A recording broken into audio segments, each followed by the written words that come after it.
نبی علیہ الصلوۃ والسلام کی پیدائش کی خوشی منانا، اس کو عید کہنا، یہ کن کا طریقہ ہے؟ کیا اسلام سے پہلے یہ طریقہ رائج نہیں رہا دینوں میں؟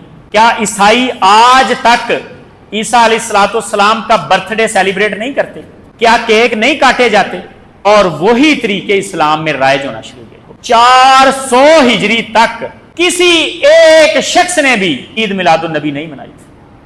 400 ہجری میں جا کے فاطمی شیعوں نے اس کا آغاز کیا تھا کہ یہ عید میلاد النبی ہے، اور اس پر بازار بند رہیں گے اور جناب جلوس نکلیں گے۔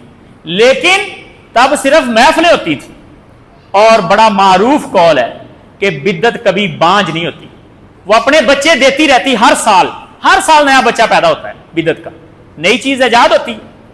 وہاں سے بات شروع ہوئی، اب کوئی کسر رہ گئی ہے عیسائیوں سے کم؟ کیا کیک نہیں کاٹے جاتے؟ کیا میوزک نہیں چلتے؟ کیا مرد اور عورتوں کا اختلاط نہیں ہوتا؟ کیا اس کو باقاعدہ برتھ ڈے کی طرح نہیں منایا جاتا؟ تو یہ بات یاد رکھیں، یہ اللہ کے غصے کو کھینچنے والا کام۔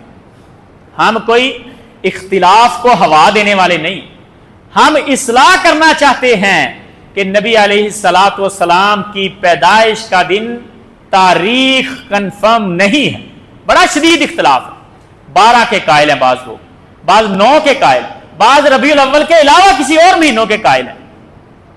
اور اس اختلاف کے بعد کم از کم دن کنفرم ہے کہ سوموار کے دن اللہ کے نبی پر۔ چلیں آپ کی سیٹسفیکشن ہو گئی 12 پر، آپ کو لگا کہ 12 والا موقف راجے ہے، 12 کو پیدائش ہوئی، تو ذرا سب کیا کرنا چاہیے؟ اللہ کے نبی نے کیسے سیلیبریٹ کیا اپنے پیدائش کے دن کو؟ روزہ رکھا کرتے تھے۔ صحابہ نے پوچھا حضرت جی سوموار اور جمعرات کا روزہ کیوں رکھتے ہیں؟ فرمایا جمعرات کو اعمال پیش ہوتے ہیں اور سوموار کو بھی اعمال پیش ہوتے ہیں، یہ جامع ترمذی کی روایت ہے۔ اور دوسری روایت میں فرمایا سوموار کو میری پیدائش ہوئی تھی، میں شکرانے کا روزہ رکھتا ہوں۔